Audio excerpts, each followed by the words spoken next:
Hi, you're listening to Thyroid Talk. I'm Dr. Angela Mazza. Welcome back to our episode on compounding pharmacy, part 4, as we continue our conversation with Dr. Juan Lopez. Let's dive right in. Now are the actual active ingredients in, say, something you're compounding that's comparable to a standard drug, the active ingredient's still the same, right? Are they different at all? Well, you're compounding metformin. So metformin, like if you're looking at the so the actual end product is not the same. One's manufactured, one's compounded, right? Okay. But like you're saying, the active pharmaceutical ingredient, whenever we get a chemical in, we're working off of a certificate of analysis. What that does is it tests that powder that's in front of them and tests it according to a standard set forth by like USP, In Europe, they have the EP, the European Pharmacopoeia. Here we have the USP, United States Pharmacopoeia. And then what we do, we look at that certificate of analysis, and it tells us all sorts of information. First off, is it the right drug, right? Are you looking at a white powder that's actually metformin, or is it, azithromycin? It's a big difference. Yeah. It tells me the potency. So if it's supposed to be 100% pure metformin, is it 100%, 99%, 98%? And depending on the chemical, you can have a plus or minus variance, plus or minus 5%, or, some stuff is tightly regulated in, and those are the standards by which they actually test. There's also water content. Thyroid USP has fat content. So whenever we're saying that we're going to give you 100 milligrams of thyroid, right? What we're looking at, thyroid USP, we're looking at, the potency. Is it actually right at 100%? And a drug like thyroid USP is going to have, T3 and T4. So is it calibrated right? Is there water that's in there that we have to count for? Impurities, thyroid has that fat component too. So looking at that, all those things in there. So metformin, like to our example, when we prepare something, we're using the metformin, hydrochloride, or whichever salt form. That's another thing that you have to compare is the commercially made product. What are they using in there? Is it metformin hydrochloride, or is it just the base form of it or a salt form of it? At that point, you have a certificate of analysis that tells you the quality and the identification of that chemical, and then you can prepare it. So that way you're getting metformin, delivered to you, but it's in a different formulation. Got you. Okay. Thank you. That makes complete sense. Thanks. Oh, that was really helpful. Juan, we talked about this at the beginning when we were talking about your motivation to become a pharmacist and compounding pharmacist.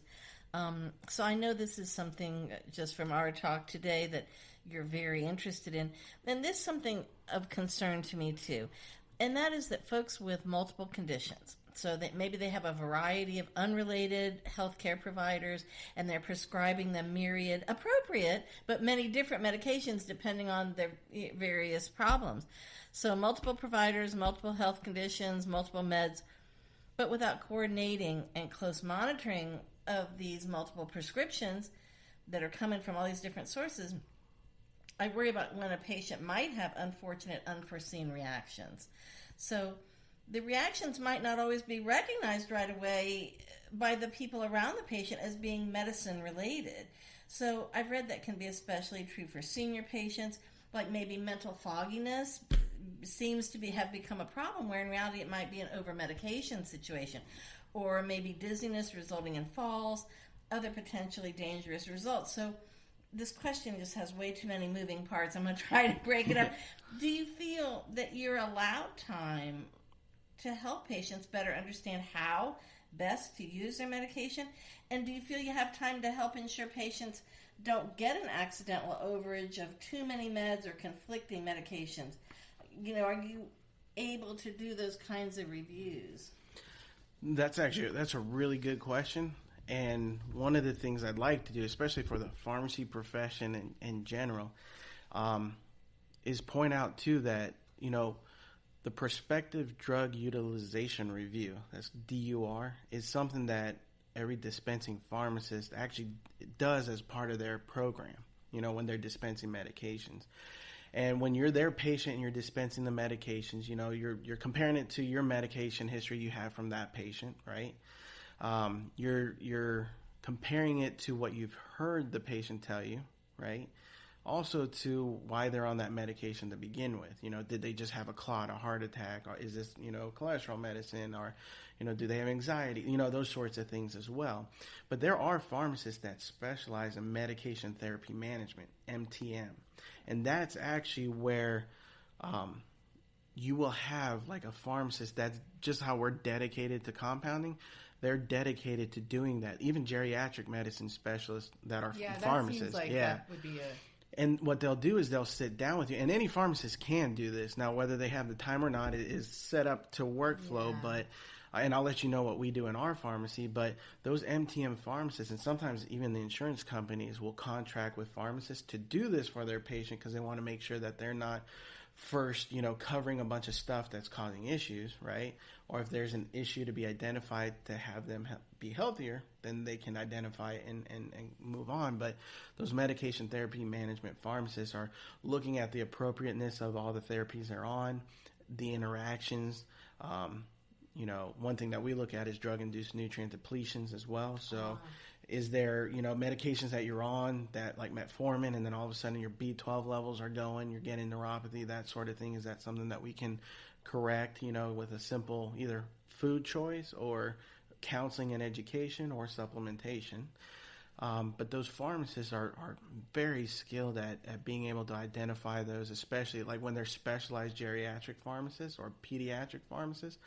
They see tons of cases every single day, and they're able to pick that out. Because you're right, a patient can have, their family doctor, their specialists that they have, their podiatrist, all prescribing medications.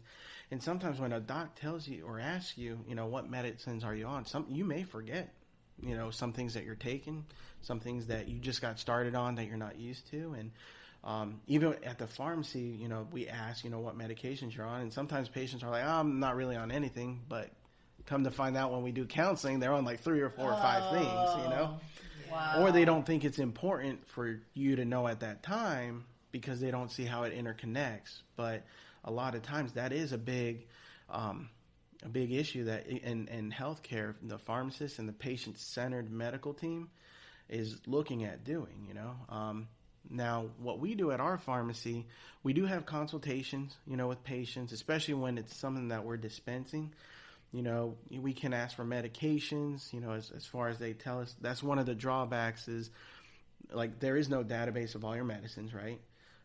Or anything like that. So it's whatever you tell us at that time that we're processing it, right? Or what we see in our medical records, right? But if you get started on something somewhere else and you forget about it, then we're not able to do that. So there's actually some corresponding responsibilities with that other dispensing pharmacist, right? That when they're dispensing that medication, they're also doing a drug utilization review. So hopefully between the people that are involved with your healthcare, you're going to get that addressed. Now, this is a really big issue that a lot of, practitioners, societies, academies, they're all looking at how can we better influence this, because there is a large number of side effects and there's a lot of room to optimize patient medication therapy. And I think utilizing that patient-centered medical team, whether it's multiple practitioners, just the collaboration between different specialties, also letting patients know that, communicate all the different meds, have a med list with you. Bring your med list with you. I All actually your take a medicine. One time I actually forgot it, and that would, you think, well, this is going to be the time they're going to prescribe some, some other thing, So I try to keep that it up to date. Yeah. We all have phones that can, keep a memo note, and you got it there. You can share it on, day of your appointment with your practitioner. So I really think, time is always a big crunch because, you can see, you go into your corner pharmacy and sometimes they're just so busy. But rest assured, if you have a question, please ask, because you don't want, like, that pharmacist that's dispensing doesn't want something to happen to you because they missed some information that wasn't given to them, or, there's just, if you were hesitant to ask, because my mom does this all the time. Well, I know you're busy. I didn't want to. And I'm like, no, you better call me, right? So it's one of those things, too, that's like, make sure that you communicate, you have your team ready. I know our consults are more targeted, like we do drug-induced nutrient depletions, or, we'll do, patient care programs that we see where compounding can help, but we also advise on some of the other parts as well. And that's usually like a fee for service outside of like the typical dispensing, because sometimes we'll sit for half an hour. It takes time. Like it takes time to do that, So that's kind of what, some of the things that are in there. But there are pharmacists who have dedicated themselves to being vanguard, protectors over that whole aspect of drug interactions. And we'll do our best when we're actually dispensing, but sometimes you just need that medication checkup, and right. That way you have it there in one place. Someone who coordinates everything and can have And a lot of times, though, that is the pharmacist, because sometimes, like, especially when I worked retail, like, you were like, okay, this patient's going to this doctor, that doctor, and I'm the only one with a full medication list, And that's one of the cool things about being a pharmacist, is sometimes you are that center spoke for a patient throughout their entire life, because sometimes they'll be with you their whole life, and you have, that one solid place that they can come back to you for. Well, I'm really glad you explained that, because one of my questions was that I wondered if you welcome that role, and it sounds like you do. I think I also hear it takes a tremendous amount of time. It does, and a lot of times too, when we're getting the information, especially like if it's a compounded one, and knowing your medications helps us counsel better, helps us also think of other things that might be helping you, because the medicines you're taking for a reason. So it tells us a story, right? That we're able then to, provide better information to you as a patient. But then, sometimes, you have professionals that are doing like just that for the purposes of trying to find the best thing. So by all means, when we do it, we're geared up to do that. We're looking at it in a different lens as well, because a lot of patients that elect for us to do it want natural, supplementation or nutritional support, or they want sometimes just to get connected to a doc, that really works with this sort of view, But yeah, I mean, everybody should probably try to get a med checkup, from their pharmacist. And the cool thing is, I've been hearing about these pharmacists that are getting embedded with doctors in their practices, and their whole job, usually it's more in like family practice type deal, their whole job is to do just that. Just take that time to scan it, make sure that they're good, make sure they can get all the history from all the different places. And that's a pretty cool role for the future that we're going to be having. Yeah, it sounds necessary too. It's exciting. Yeah. Juan, I have a local pharmacist. I would consider it a traditional retail pharmacy. And I just really like him. I greatly respect him. I trust his answers 100%. But I really do hesitate, going back to what you said about asking him, and I will when I really feel I have to, but it just feels like such a high-pressure job to me from the outside looking in. I'm not sure that people always really understand what pressure pharmacists are under, and I just wonder if you personally feel tremendous pressure.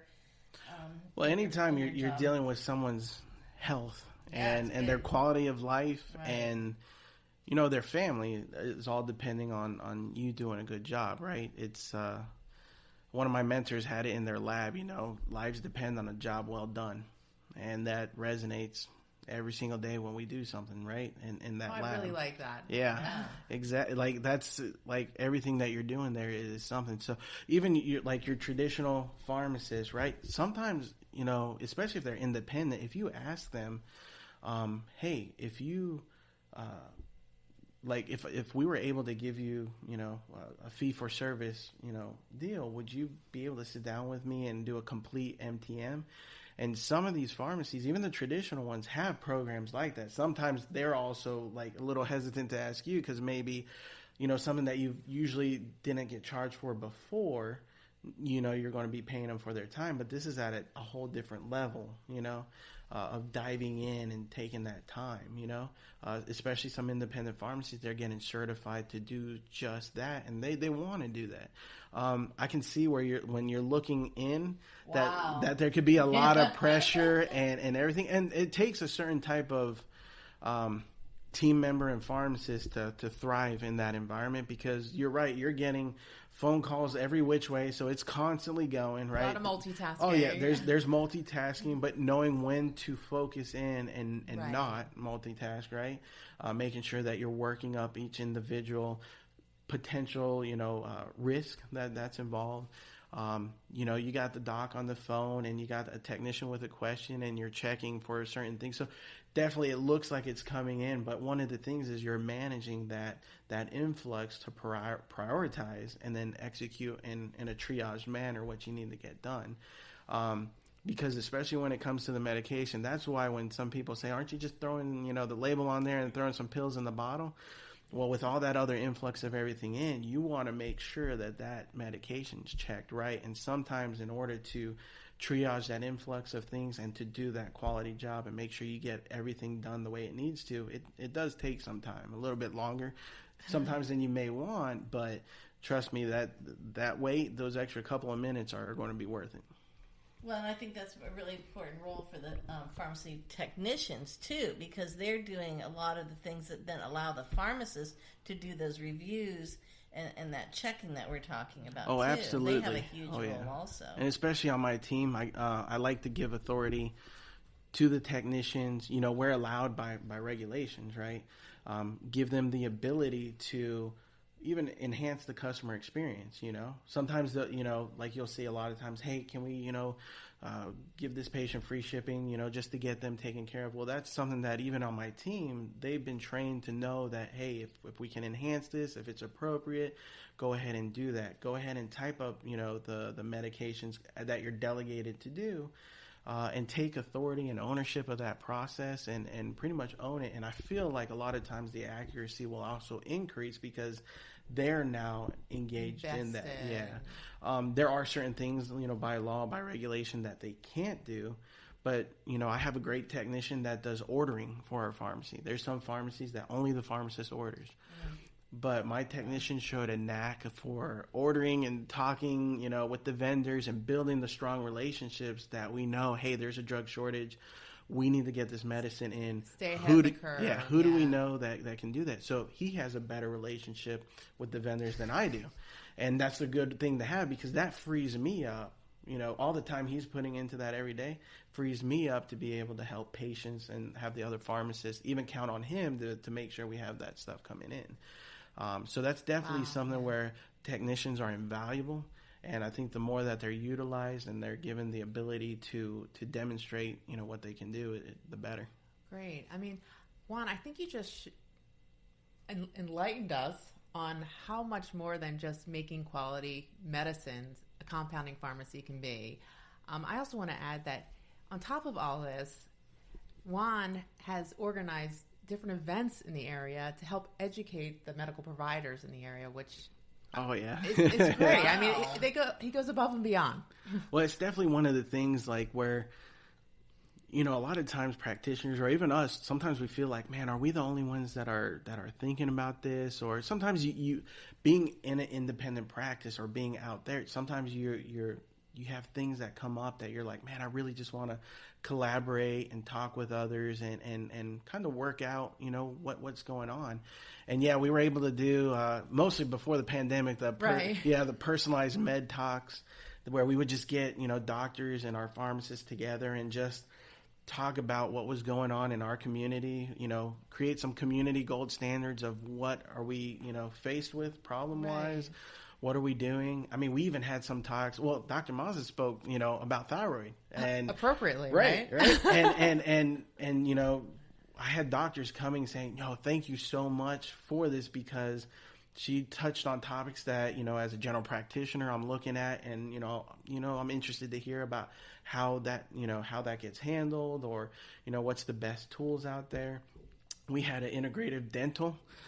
He was a DO and DMD, so interesting practice there. But he came in and talked to us about things that we didn't consider, with sleep apnea and the structure of the mouth and all sorts of things and what we can take advantage of down that dental route for total health outcomes. So it was just stuff like that we, the more we just talk and collaborate and share what we know, the better the patients will do. It's better for all of us, I think, and all of our work. Yeah. Now, seeing as we've had We've had a lot of questions for you, Juan. And we've had a lot of listener questions. Do you think that Central Florida is different in regards to compounding pharmacies? Are we like ahead of the curve, or? Well, I think we have a really good opportunity here, just for the fact that all the seminars, regardless of what they are, like this is a destination place for seminars. That is so true. Right? Yes. So I feel like our practitioners like very easily can just go to all the different conferences, right? It's in our backyard and we can take advantage of that versus some other places where they're having to invest a huge trip or, maybe they can't make it out. Sometimes I close shop on Friday. I may have missed an hour. So you can go to a conference. Down, yeah. And then you're catching up. You're finding out new things, which is great for the individual practitioners. But then like our whole community can do that, right? So it sparks some conversation. Right. You get some innovation. You get more of that thinking, those thinking juices going where you're like, all right, this is a problem we have that we can work on. So I do think, here in Central Florida, we have that really good opportunity to collaborate, be innovative. I see a lot of awesome things for patient care coming out from here, from our community. And, I think this is a great place to take advantage of that. I think I would agree. Juan, there's a lot going on with legislature and restrictions on compounding pharmacies. Can you kind of fill us in just a little bit? I know it's huge. It's a huge topic, but just a little touch on that. Yeah. So you have, with a highly regulated profession, right? A lot of times there's a lot of laws that will come out. Sometimes they'll protect the patient, and that's the goal. The Board of Pharmacies protecting the patient health. Do no right? harm. Yeah.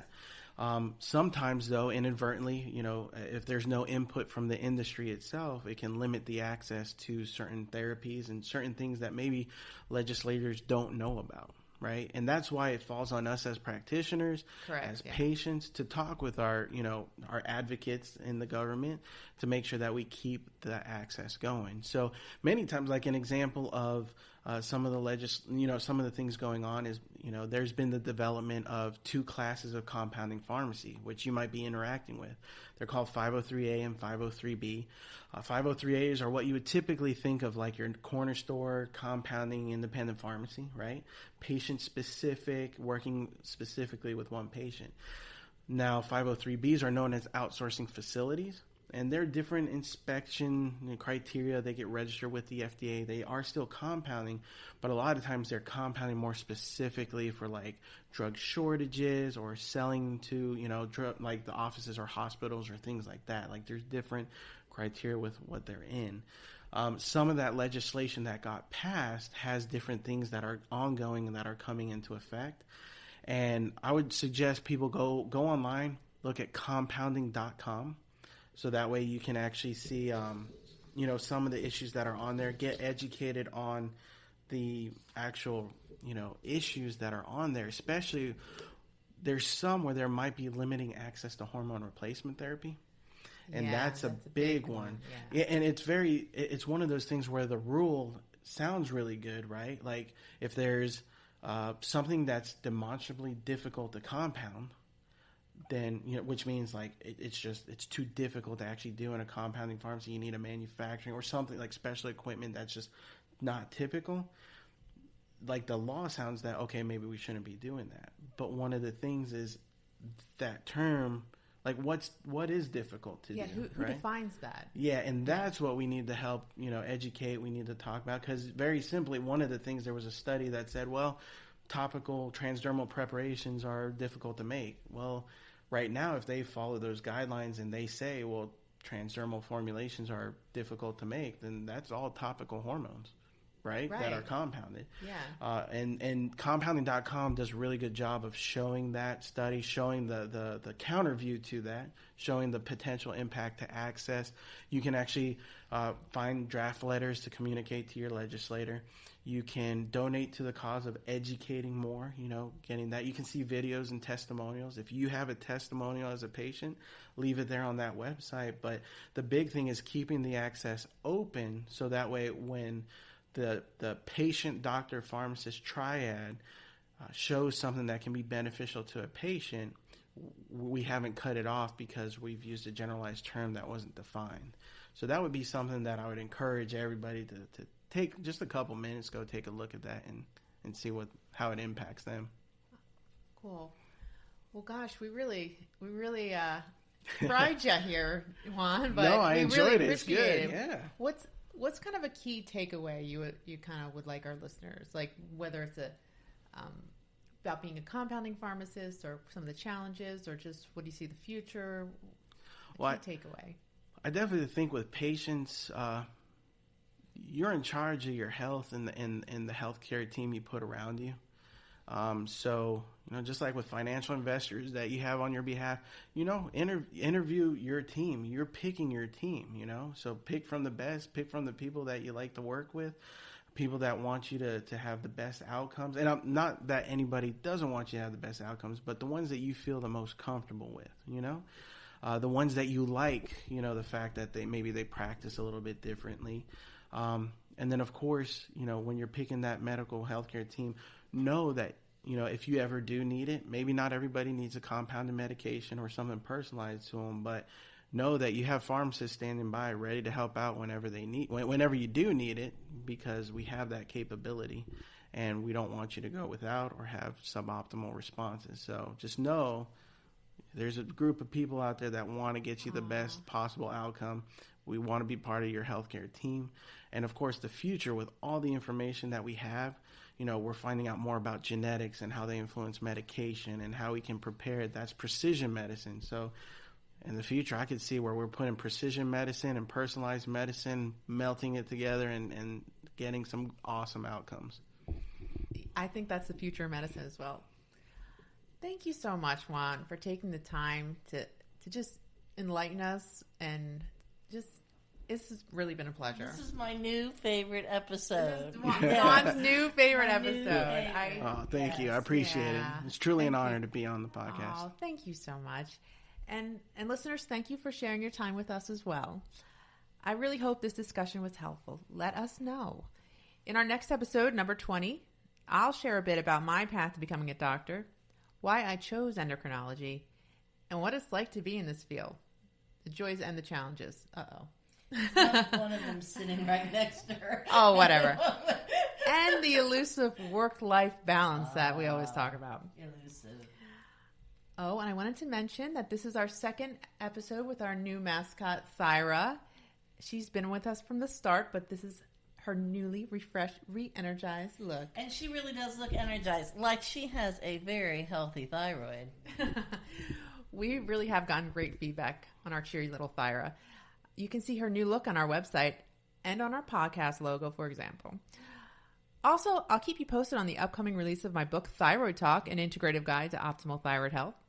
We're just finishing up some crucial elements of the webinar and the online thyroid masterclass. Remember, the goal is to walk the talk, not just to read about it.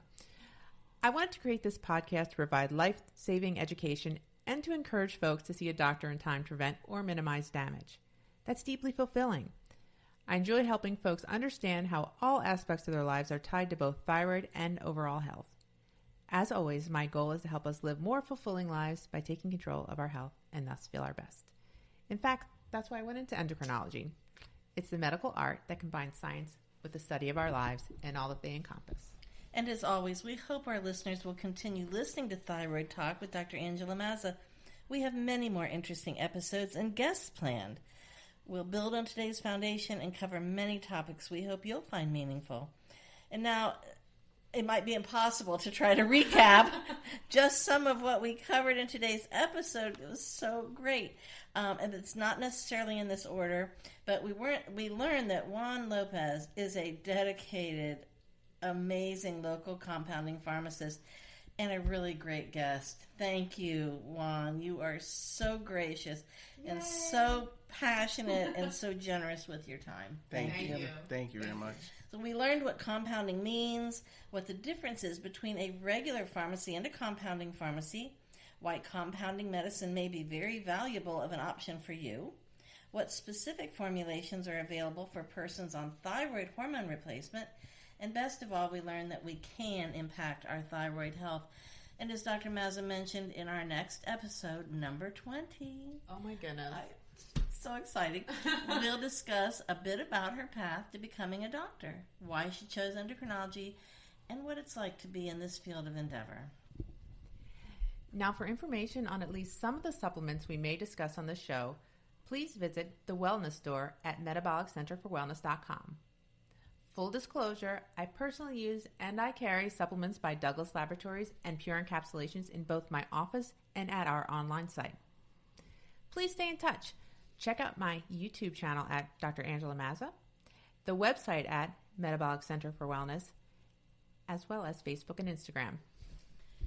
And we welcome your input. Please send your comments, show ideas, and questions to thyroid-talk.mazza@gmail.com. And that's an email address, not a message board. Other listeners will not be reading your messages on any sort of public forum. We may disclose your general location on air, city or town, for example, but we will not read your name nor your address on the show. We reserve the right to edit your input as necessary. And coming soon, watch for pre-order availability for Dr. Mazza's book, Thyroid Talk, an integrative guide to optimal thyroid health, plus, added bonus, there will be an online master course related to the book to help guide you to optimal thyroid health. The online course will help you walk the talk to energize your life. Sign me up, please. Right. I have a pencil right here. Additionally, Juan Lopez, today's guest, provided links to additional information he feels you might find of interest, including a link for the pharmacy where he's located. You'll find these in the show notes. And listeners, don't forget to ask your healthcare provider any specific questions regarding your wellness. This podcast is meant for educational purposes only.